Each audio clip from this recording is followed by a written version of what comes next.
बच्चों, आज हम लोग पढ़ेंगे धनायनों का इलेक्ट्रॉनिक विन्यास लिखना। इसके पहले हम लोग पढ़ चुके हैं कि आप बाउ और हुंड के नियम के अकॉर्डिंग कि किसी भी तत्व का इलेक्ट्रॉनिक कॉन्फ़िगरेशन किस प्रकार से किया जाएगा, तो उसको हम लोग कर चुके हैं। तो आज उसी के जस्ट आगे यहाँ पर पढ़ेंगे धनायनों का इलेक्ट्रॉनिक विन्यास लिखना, यानी कि किसी भी परमाणु पर धनायन यानी कि धनावेशी जिसे कैटायंस कहते हैं, तो उस पर धनावेशी चार्ज कब आता है उसको ध्यान से समझेंगे। यानी कि किसी भी उदासीन परमाणु यहाँ पर वर्ड आया है। सबसे पहले हम उदासीन परमाणु को समझ लेते हैं क्या है। उदासीन परमाणु में देखेंगे कि उदासीन परमाणु में प्रोटॉन और इलेक्ट्रॉन की संख्या जब आपस में बराबर होती है तब वो परमाणु क्या कहलाता है, उदासीन कहलाता है। किसी भी परमाणु में जब प्रोटॉन और इलेक्ट्रॉन की संख्या आपस में बराबर होता है तब उसे हम क्या कहते हैं, उदासीन परमाणु कहते हैं। अब आगे हम उसी के आगे चलते हैं कि अब यहाँ पर देखेंगे धनायनों का इलेक्ट्रॉनिक विन्यास में, यानी कि किसी भी उदासीन परमाणु से एक या एक से अधिक इलेक्ट्रॉन को उस परमाणु से पूर्ण रूप से बाहर कर दिया जाए तो वह परमाणु क्या बन जाता है, धनायन बन जाता है, धनावेशित बन जाता है। और इलेक्ट्रॉन हमेशा देखेंगे, इलेक्ट्रॉन जो यहाँ पर हमेशा देखेंगे उसके बाह्यतम कोश से ही निकाला जाए। जैसे यहाँ पर कोई भी परमाणु है, परमाणु के नाभिक के चारों ओर इलेक्ट्रॉन यहाँ पर उपस्थित है, तो यहाँ पर हम ये कह रहे हैं किसी उदासीन परमाणु से एक या एक से अधिक इलेक्ट्रॉन को पूर्ण रूप से बाहर कर देना या निकाल देना, ये क्या कहलाता है, उस परमाणु जो है धनावेशित हो जाता है। तो यानी कि यहाँ पर देखेंगे इलेक्ट्रॉन जो होगा, इलेक्ट्रॉन को निकालेंगे, हमेशा देखेंगे इलेक्ट्रॉन को बाह्यतम कोश से ही निकाला जाता है। इतना ध्यान रखेंगे। इलेक्ट्रॉन ऐसा नहीं है इलेक्ट्रॉन को किसी भी कोश से यहाँ से बाहर कर दिया जाए, ऐसा नहीं है। इलेक्ट्रॉन हमेशा जो है सब यानी किसी परमाणु के सबसे बाह्यतम कोश से इलेक्ट्रॉन को वहां से निकाला जाता है। तो यहाँ पर जैसे हम एग्जाम्पल लेते हैं, जैसे यहाँ पर सोडियम है, सोडियम का परमाणु क्रमांक 11 होता है। यानी कि अगर से इसका हम स्ट्रक्चर बनाए परमाणु संरचना में तो इस प्रकार से बनेगा। यानी कि सोडियम में इसका इलेक्ट्रॉनिक कॉन्फ़िगरेशन करें तो क्या हो जाएगा, 1s2 2s2 और 2p6 और 3s1। ये इलेक्ट्रॉनिक कॉन्फ़िगरेशन है सोडियम का। यहाँ पर सोडियम का अगर उसका सोडियम का स्ट्रक्चर यहाँ पर बनाया जाए तो सोडियम यानी कि नाभिक के बाहर वाले सेल या कोष में, ये पहले कोष में है, यानी कि यहाँ पर कितना 2 इलेक्ट्रॉन है, 2 इलेक्ट्रॉन को हम यहाँ पर दिखा देते हैं, बात समझिएगा। और यहाँ पर देखेंगे दूसरे कोष में, यानी कि दूसरे कोष में यहाँ पर देखेंगे 8 इलेक्ट्रॉन, 2 यहाँ पर और 6 यहाँ पर, यानी कि 8 इलेक्ट्रॉन। यानी कि दूसरा वाला सेल में हम 8 इलेक्ट्रॉन को दिखाएंगे, 1 इलेक्ट्रॉन और यहाँ पर देखेंगे 2 इलेक्ट्रॉन, यहाँ पर देखेंगे 3 इलेक्ट्रॉन, 4 इलेक्ट्रॉन और यहाँ पर देखेंगे 5 इलेक्ट्रॉन, 6 इलेक्ट्रॉन, 7 इलेक्ट्रॉन, 8 इलेक्ट्रॉन। ये देखेंगे ये सोडियम। और देखेंगे सबसे लास्ट वाले सेल में 1 इलेक्ट्रॉन, तो 1 इलेक्ट्रॉन को हम यहाँ पर दिखाए हैं, इसको थोड़ा बड़ा बना देते हैं। ये सबसे बाह्यतम कोश है, सबसे बाह्यतम कोश में इलेक्ट्रॉनों की संख्या कितना है, यहाँ पर 1 है। यहाँ पर देखेंगे ये सोडियम परमाणु का स्ट्रक्चर है, सोडियम परमाणु में, यानी कि हम क्या बोले हैं, यानी कि इसमें देखेंगे प्रोटॉनों की संख्या और इलेक्ट्रॉनों की संख्या यहाँ आपस में बराबर है। कैसे जानेंगे, यहाँ पर फार्मूला होता है, प्रोटॉनों की संख्या बराबर होता है परमाणु क्रमांक इक्वल टू होता है इलेक्ट्रॉनों की संख्या। ये फार्मूले से यहाँ पर इसमें कुल इलेक्ट्रॉनों की संख्या कितनी है, यहाँ पर इलेक्ट्रॉनों की संख्या यहाँ पर देखेंगे ये 11 है, तो इसलिए यहाँ पर इसका परमाणु क्रमांक देखिए 11 है, इसलिए उसमें प्रोटॉनों की संख्या क्या हो जाएगा, 11 हो जाएगा। तो यहाँ पर ये चीज सिर्फ उदासीन परमाणु के लिए ही लागू होता है। अब यहाँ पर देखेंगे सोडियम का स्ट्रक्चर। अब हम क्या बोले हैं कि किसी बाह्यतम कोश से 1 इलेक्ट्रॉन या 1 से अधिक इलेक्ट्रॉन को बाहर कर दीजिए, निकाल दीजिए। तो निकालने के बाद जो स्ट्रक्चर बनेगा, कहने का मतलब यहाँ से सबसे बाह्यतम कोश में हम यहाँ से इलेक्ट्रॉन निकाल दिए। निकालने के बाद जो हमारा स्ट्रक्चर बनेगा कुछ इस टाइप से बनेगा। यहाँ पर एक सेल हमारा ये पूरा पूरा गायब हो जाएगा, यानी कि 2 ही सेल बचेंगे। एक सेल में देखेंगे यहाँ पर 2 इलेक्ट्रॉन बचेगा और इसके बाह्यतम कोश में इलेक्ट्रॉनों की संख्या कितना बचेगा, 8 इलेक्ट्रॉन, यानी कि 1 2 3 4 5 6 7 8, यानी कि जो इसके बाद यानी कि जो यहाँ से इलेक्ट्रॉन को पूर्ण रूप से हम बाहर कर दिए, निकाल दिए। निकालने के बाद जो हमारा सोडियम का स्ट्रक्चर था ये क्या हो जाएगा, Na+ हो जाएगा। क्या हो जाएगा, Na+ हो जाएगा, जिसको हम यहाँ पर क्या बोलते हैं, धनायन बोलते हैं। अब आप लोग समझ गए होंगे कि किसी भी परमाणु पर धनावेशी चार्ज कब आता है, यानी कि इसी धनावेशी की बात हम कर रहे हैं। धनायनों का इलेक्ट्रॉनिक विन्यास किस प्रकार से किया जाएगा। और भी यहाँ पर बहुत से ऐसे एलिमेंट हैं जिसका यहाँ पर हम इलेक्ट्रॉन को निकालेंगे, यानी कह सकते हैं एक इलेक्ट्रॉन निकलेगा तो उस पर 1+ चार्ज आएगा, 2 इलेक्ट्रॉन निकलता है तो वहाँ पर 2+ आएगा, अगर 3 इलेक्ट्रॉन निकलता है उस पर 3+ आएगा। तो यानी कि यहाँ पर इलेक्ट्रॉन बाहर जाने पर डिपेंड करता है उस पर कितना धनावेशी चार्ज आएगा। यहाँ पर हमने सिर्फ सोडियम को लिए हैं, इसलिए अब यहाँ पर जो धनायनों का इलेक्ट्रॉनिक विन्यास लिखना है तो सबसे पहले हमको यहाँ पर सोडियम का इलेक्ट्रॉनिक विन्यास एक सिंपल अवस्था में करना है, तो सिंपल फॉर्म में करेंगे तो यहाँ पर इलेक्ट्रॉनिक विन्यास A है और इसका जब देखेंगे इसी का यानी कि Na+, यहाँ पर प्लस चार्ज, यानी कि इसका परमाणु क्रमांक क्या है, 11 है और यहाँ पर प्लस चार्ज आ गया। प्लस चार्ज का मतलब ये दिमाग में बैठा लीजिए, वहां से इलेक्ट्रॉन क्या हो रहा है, निकल रहा है। 1+ चार्ज है तो वहां से 1 इलेक्ट्रॉन निकल रहा है, तो यहाँ पर क्या हो जाएगा, तो 1 इलेक्ट्रॉन निकलेगा, तो यानी कि ये इलेक्ट्रॉन हम इसको नहीं दिखाएंगे। यहाँ पर क्या हो जाएगा, इलेक्ट्रॉनिक कॉन्फिगरेशन 1s2 2s2 और 2p6 और 3s1, ये क्या हो जाएगा, कैंसिल हो जाएगा। तो यानी कि यहाँ पर इस प्रकार से किसी भी परमाणु का यहाँ पर उसका स्ट्रक्चर हम बना सकते हैं। जैसे यहाँ पर बात करें, जैसे लिथियम को मान लेते हैं, लिथियम का परमाणु क्रमांक क्या होता है, 3 होता है। इसका इलेक्ट्रॉनिक कॉन्फ़िगरेशन 1s2 2s1 यही होता है। अब यहाँ पर देखेंगे, अब यहाँ पर ये देखेंगे इसका, इसमें अगर से इलेक्ट्रॉन कितना यहाँ पर ये त्यागेगा, यानी कि यहाँ पर देखेंगे 1 इलेक्ट्रॉन त्यागेगा तो यहाँ पर ये क्या बन जाएगा, Li+ बन जाएगा। यहाँ पर क्या बन जाएगा, Li+ हो जाएगा। यहाँ पर क्या हो जाएगा, अगर से Li+ का यहाँ पर निकालेंगे तो यहाँ पर इसका इलेक्ट्रॉनिक कॉन्फ़िगरेशन तो क्या हो जाएगा, 1s2 हो जाएगा। यानी कि किसी भी परमाणु का यहाँ पर इलेक्ट्रॉनिक कॉन्फ़िगरेशन कर सकते हैं। अब यहाँ पर आप और भी एलिमेंट का यहाँ पर और निकाल सकते हैं, तो यानी कि कहीं भी अगर से इस प्रकार से प्लस लगा हुआ अगर से किसी परमाणु पर हमको मिलता है तो हम जान लेंगे उसका इलेक्ट्रॉनिक कॉन्फ़िगरेशन क्या करना है, जितना पहले था उसमें जितना इसमें प्लस चार्ज है यानी कि उतना इलेक्ट्रॉन यहाँ पर इलेक्ट्रॉनिक कॉन्फ़िगरेशन करते समय आपको निकाल देना है। ठीक है, अब आगे देखेंगे नंबर 2 हम पढ़ेंगे ऋणायनों का इलेक्ट्रॉनिक विन्यास लिखना। ये समझ में आ गया होगा, ऋणायनों का इलेक्ट्रॉनिक विन्यास लिखना। ये देखिए बहुत ही इंपॉर्टेंट चीजें हैं कि किसी भी परमाणु का इलेक्ट्रॉनिक विन्यास किस प्रकार से लिखा जाता है, साधारण यानी कि इस प्रकार से परमाणु का कैसे इसका स्ट्रक्चर बनेगा, कैसे उसका इलेक्ट्रॉनिक कॉन्फ़िगरेशन किया जाएगा, ये चीज बहुत इंपॉर्टेंट चीजें हैं। अब ऋणायन के लिए देखेंगे ऋणायन का इलेक्ट्रॉनिक विन्यास किस प्रकार किया जाएगा।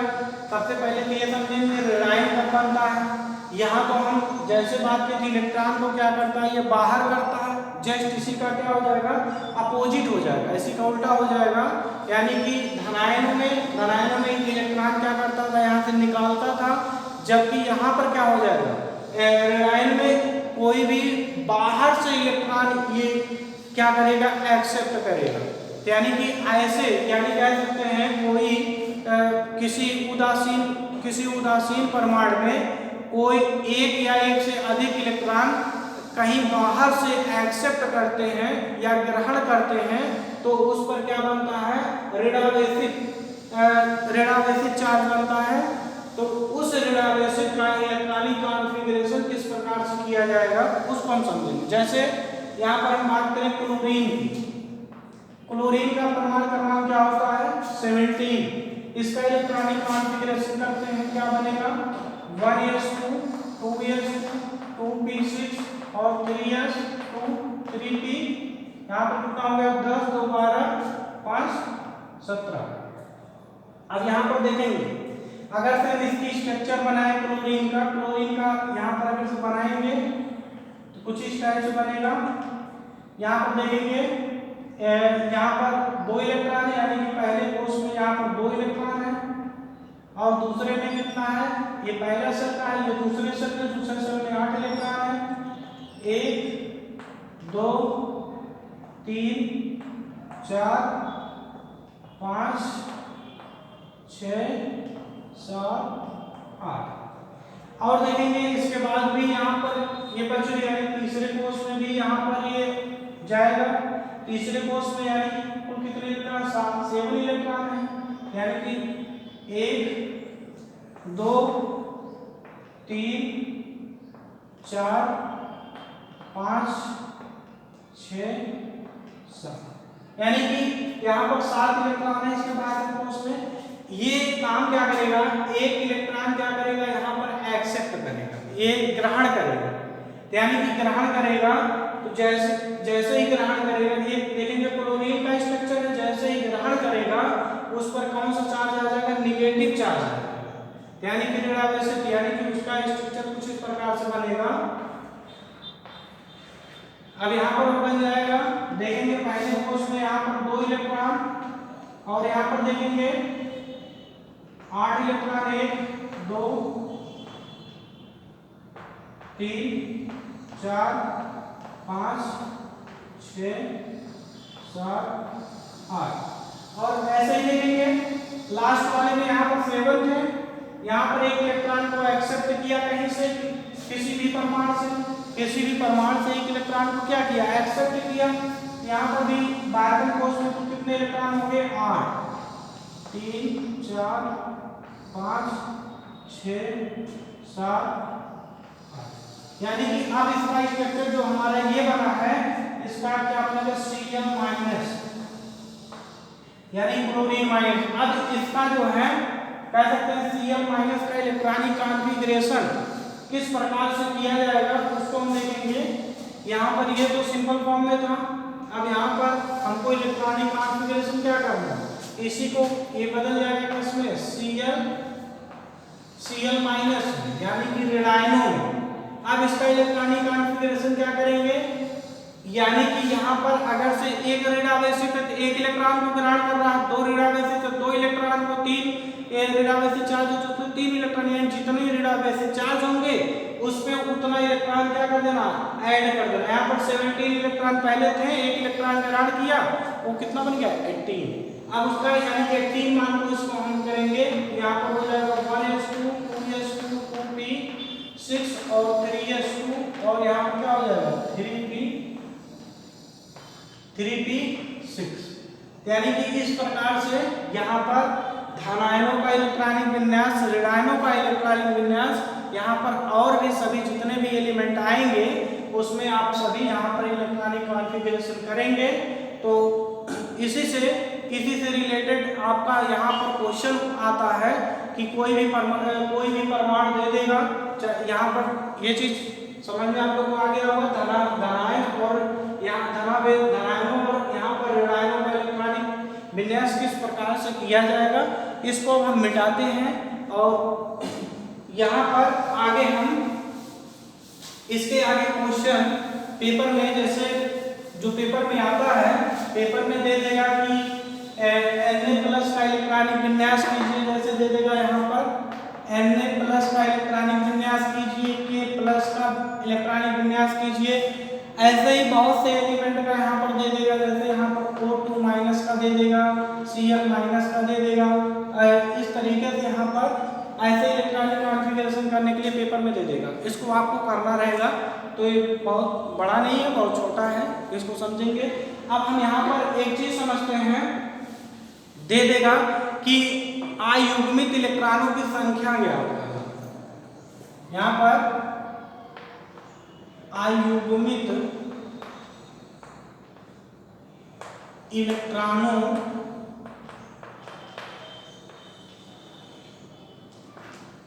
इलेक्ट्रॉनों की संख्या ज्ञात करना। यहाँ पर देखिए ये वर्ड जैसे धनायन आया था, धनायन को इंग्लिश में कैटायंस कहते हैं और रेडायन को एनायंस कहते हैं। कभी कभी इंग्लिश में भी आ जाता है वर्ड, उस पर ध्यान देंगे।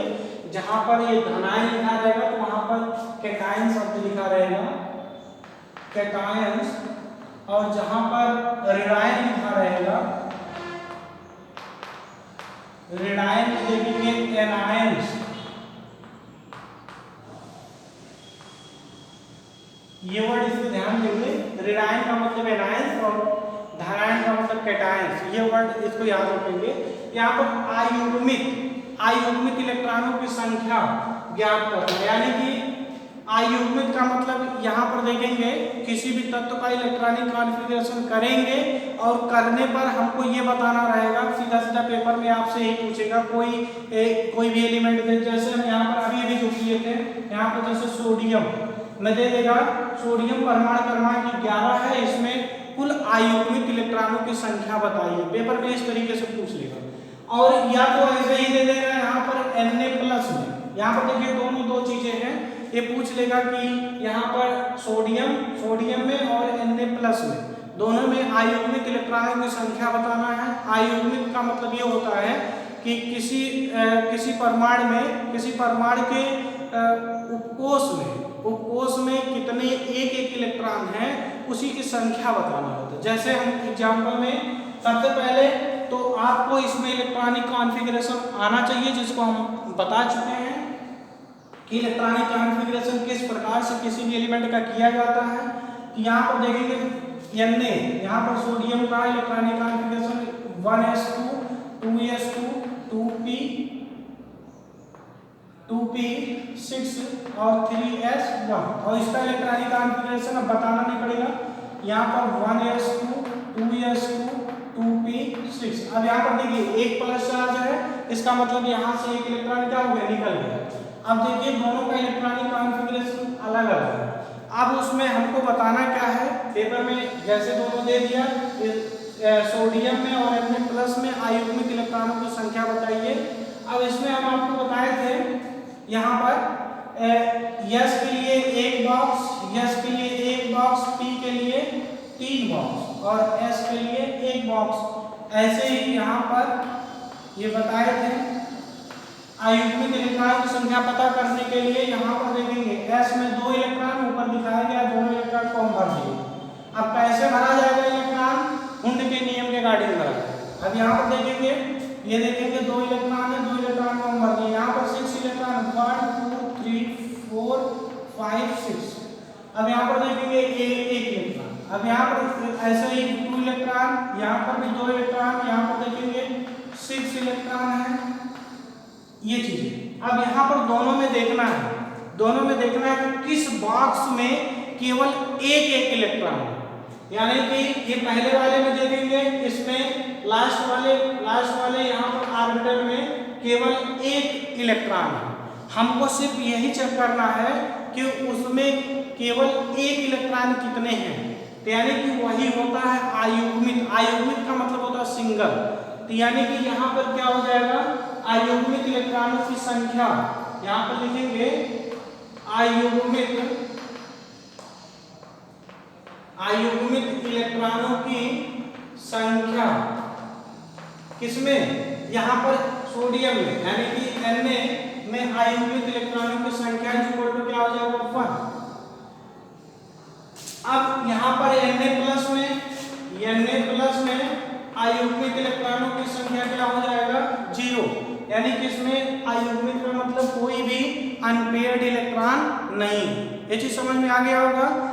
अब उसी का ऐसे ही और भी एलिमेंट्स का हम लोग करेंगे और भी देखेंगे। यहाँ पर दे दिया गया जैसे यहाँ पर क्लोरीन और क्लोरीन माइनस, इसका देखेंगे यहाँ पर 1s2 2s2 2p6 3s2 3p5, यानी कि यहाँ पर ये हो गया अभी माइनस है, यानी कि 1s2 2s2 2p6 3s2 और 3p6। अब यहाँ पर देखेंगे, अब यहाँ पर ये तो सब भरा हुआ है, ये भी भरा हुआ है, ये भी भरा हुआ है, ये भी। अब लास्ट वाले में देखेंगे यहाँ p में कुछ 5 इलेक्ट्रॉन, 1 2 3 4 और यहाँ पर 5, और इसमें देखेंगे सभी भरा हुआ है। लास्ट वाले p में देखेंगे 1 2 3 4 5 6। अब यहाँ पर देखिए एक अयुग्मित इलेक्ट्रॉन है, यानी कि यहाँ पर जितने अयुग्मित इलेक्ट्रॉन है वही हमको बताना है, यानी कि अब हमको कोई संदेह नहीं होगा कि कोई भी परमाणु हो या धनायन हो या ऋणायन हो, या उसमें हमको हमसे ये पूछ लिया जाए उसमें अयुग्मित इलेक्ट्रॉनों की संख्या कुल कितना होगा, तो हम पहले क्या करेंगे, उस परमाणु का इलेक्ट्रॉनिक कॉन्फ़िगरेशन करेंगे। इलेक्ट्रॉनिक कॉन्फ़िगरेशन करके हम यहाँ पर ये जान जाएंगे कि यहाँ पर कौन सा किसमें कितना अयुग्मित इलेक्ट्रॉन है।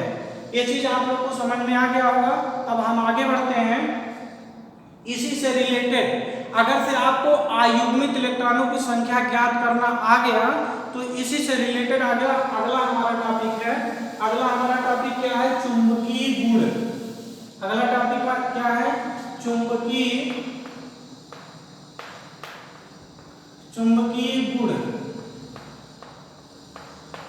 चुंबकीय गुण में यहाँ पर देखेंगे, चुंबकीय गुण में 3 गुण होते हैं। एक होता है अनुचुंबकीय, जिसे कहते हैं पैरामैग्नेटिक, और देखेंगे प्रतिचुंबकीय। प्रतिचुंबकीय का मतलब तो डायमैग्नेटिक, और तीसरा होता है फेरोचुंबकीय गुण, मतलब यहाँ पर फेरोमैग्नेटिक।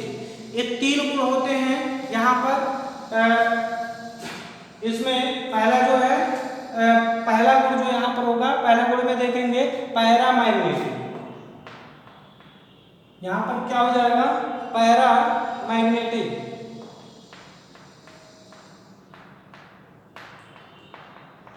पैरामैग्नेटिक, और दूसरा क्या हो जाएगा? डायमैग्नेटिक, और तीसरा क्या हो जाएगा यहाँ पर? तीसरा जो हो जाएगा फेरोमैग्नेटिक। फेरोमैग्नेटिज्म,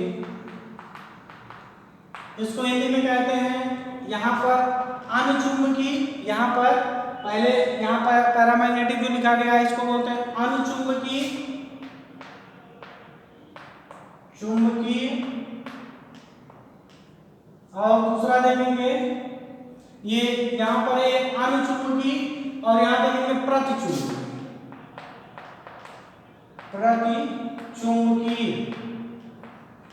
और तीसरा देखेंगे यहाँ पर लॉ कह सकते हैं फेरोचुंबकीय गुण। फेरोचुंबकीय,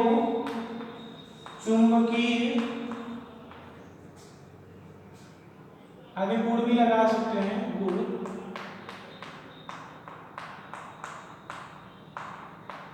ये 3 चीजें हैं। अब इस 3 चीजों को बढ़िया से आप समझेंगे।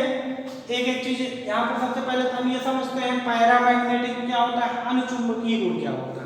यहाँ पर ध्यान देंगे, कोई भी परमाणु का यदि हम इलेक्ट्रॉनिक कॉन्फ़िगरेशन करें, इलेक्ट्रॉनिक कॉन्फ़िगरेशन करने पर यदि उसमें अयुग्मित इलेक्ट्रॉनों की संख्या यदि पाया जाता है, यानी कि पैरामैग्नेटिक अनुचुंबकीय गुण में किसी भी परमाणु या धनायन हो, ऋणायन हो, या कोई अणु हो, परमाणु हो, आयन हो, कुछ भी हो, अगर तो उसका हम इलेक्ट्रॉनिक कॉन्फ़िगरेशन करके उसमें देखते हैं, यदि उसमें यहाँ पर अयुग्मित इलेक्ट्रॉनों की संख्या यदि पाया जा रहा है, तब वो देखेंगे वो पैरामैग्नेटिज्म या अनुचुंबकीय गुण प्रदर्शित करेगा। एक चीज ध्यान देंगे, जितना अधिक यहाँ पर देखेंगे, जितना अधिक जितना अधिक अयुग्मित इलेक्ट्रॉन होंगे, अयुग्मित इलेक्ट्रॉन होंगे,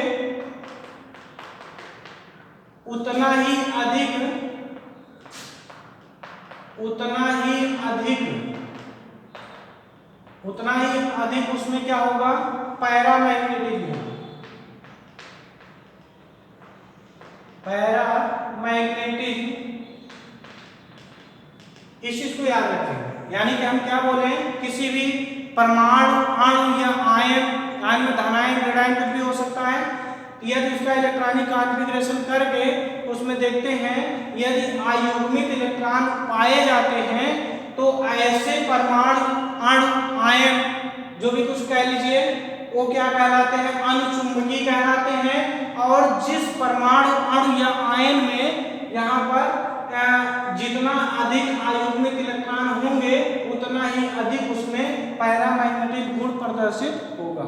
ओके, अब यहाँ पर जैसे बात करें, यहाँ पर अब ये हमको नहीं बताना है कि अयुग्मित इलेक्ट्रॉन कहते किसे हैं, अयुग्मित इलेक्ट्रॉन को निकाला कैसे जाता है।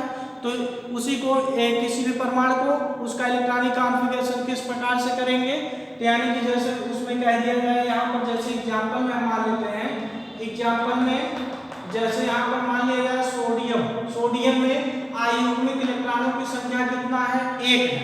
इसलिए ये जो है पैरामैग्नेटिक यानी चुंबकीय गुण का एग्जाम्पल कह सकते हैं। अब ऐसे ही डायमैग्नेटिक क्या होता है। अब यहाँ पर एक चीज और ध्यान देंगे, यहाँ पर पैरामैग्नेटिक अनुचुंबकीय गुण जो होता है, अगर से हम इसको चुंबकीय क्षेत्र में रखते हैं तो ये देखेंगे, चुंबकीय क्षेत्र में यदि रखते हैं तो ये क्या हो जाता है, विक्षेपित होता है। लेकिन अगर चुंबकीय क्षेत्र को जैसे ही हटा लेते हैं, वैसे ही उसका प्रभाव क्या हो जाता है, खत्म हो जाता है। यानी कि जब तक चुंबकीय क्षेत्र में रहता है तब तक उस पर प्रभाव रहता है, उसके बाद इसका प्रभाव नहीं रहता है। अब यहाँ पर देखेंगे दूसरी चीज, यहाँ पर डायमैग्नेटिक क्या होता है, जस्ट इसी का अपोजिट होता है। यानी कि किसी भी अणु, परमाणु, आयन में अगर से कोई भी अयुग्मित इलेक्ट्रॉनों की संख्या यदि नहीं, यानी कि उसमें अयुग्मित इलेक्ट्रॉनों की संख्या नहीं है, तो ऐसे परमाणु या अणु या आयन वो जो है डायमैग्नेटिक या प्रतिचुंबकीय गुण का एग्जाम्पल कह सकते हैं। जैसे यहाँ पर क्या बात करें, NaCl में देखेंगे कोई भी अयुग्मित इलेक्ट्रॉन नहीं है। यानी कि यह अयुग्मित इलेक्ट्रॉन क्यों नहीं है, यहाँ पर देखेंगे ये सोडियम का पीछे यहाँ पर इसका यहाँ पर देखेंगे इलेक्ट्रॉनिक कॉन्फ़िगरेशन किया गया था 1s2 2s2, यहाँ पर सोडियम का, यहाँ पर देखेंगे सोडियम का 1s2 2s2 2p6 3s1, और क्लोरीन का जब करेंगे तो 1s2 2s2 2p6 3s2 3p5, ये था। अब यहाँ पर देखिए ये इलेक्ट्रॉन को क्या करता है, इलेक्ट्रॉन को दान कर देता है, इलेक्ट्रॉन इसको दे देता है। यानी कि यहाँ पर इलेक्ट्रॉन खाली हो जाता है। और P में पहले 5 इलेक्ट्रॉन थे, अब यहाँ पर P में तो 5 इलेक्ट्रॉन थे। अब यहाँ पर ये 5 के बजाय कितना हो जाएगा, 6 इलेक्ट्रॉन हो जाएगा। अब यहाँ पर ये जब 6 हो जाएगा तो यहाँ पर ये 3p6, जब ये इलेक्ट्रॉन इसको दे देगा तब यहाँ पर जो इसमें भरेंगे, यहाँ पर सभी ये क्या हो जाएगी, युग्मित इलेक्ट्रॉन हो जाएंगे, बाकी सब भरे हुए हैं। इसलिए कह सकते हैं NaCl जो होता है, NaCl में अयुग्मित इलेक्ट्रॉनों की संख्या नहीं पाई जाती है। ये जो है किसका एग्जाम्पल है, यहाँ पर एग्जाम्पल किसका है, डायमैग्नेटिक समझ गए होंगे। यहाँ पर डायमैग्नेटिक क्या होता है कि यानी कि ऐसे अणु, परमाणु या आयन जिसमें कोई अयुग्मित इलेक्ट्रॉनों की संख्या नहीं पाई जाती है, उसे हम क्या कहेंगे, डायमैग्नेटिक या प्रतिचुंबकीय कहेंगे। अब यहाँ पर लास्ट वाला देखेंगे फेरोमैग्नेटिक या फेरोचुंबकीय गुण। ये देखेंगे कोई भी, ये इसमें देखेंगे ऐसा ठोस पदार्थ है, ये अगर से इसको हम चुंबकीय क्षेत्र में यदि रखते हैं तो यानी कह सकते हैं ऐसे पदार्थ को जो चुंबकीय क्षेत्र में रखा जाए, रखने पर देखेंगे उसमें कुछ ना कुछ चुंबकीय गुण आ जाता है। उसके बाद चुंबकीय क्षेत्र को हटाने के बाद देखेंगे कुछ पल, कुछ क्षण तक उस पदार्थ में चुंबकीय गुण बना रहता है। ऐसे ऐसे कंडीशन जहां पर आते हैं उसको हम क्या कहते हैं, फेरो चुंबकीय गुण कहते हैं। ये देखेंगे हमेशा जो है ठोस परमाणुओं पर लागू होता है, लिक्विड परमाणुओं पर लागू नहीं होता है। जैसे हम एग्जाम्पल की बात करें, एग्जाम्पल में जैसे आयरन क्या है, आयरन को अगर से हम चुंबकीय, आयरन का मतलब लोहा, यानी कि आयरन को जैसे ही हम अगर चुंबकीय क्षेत्र में रखते हैं, रखने पर देखेंगे ये इसमें देखेंगे चुंबकीय क्षेत्र में रखने पर ये देखेंगे इसमें ये क्या होता है, विक्षेपित होने लगता है।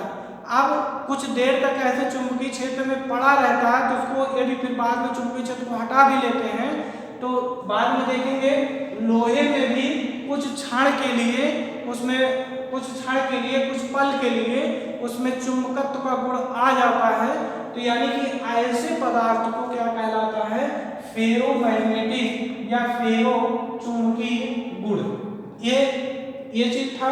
हम यहाँ पर क्या क्या चीज समझाए हैं, एक बार पुनः उसी को देखते हैं। हमने आपको बताया कि धनायनों का इलेक्ट्रॉनिक विन्यास किस प्रकार से लिखा जाता है और ऋणायनों का किस प्रकार से इलेक्ट्रॉनिक कॉन्फ़िगरेशन किया जाता है, और किसी भी परमाणु में धनायन में या ऋणायन में यहाँ देखेंगे उसमें अयुग्मित इलेक्ट्रॉनों की संख्या किस प्रकार से कैलकुलेट किया जाता है, और उसके आधार पर यहाँ पर चुंबकीय गुण की व्याख्या हमने किया है।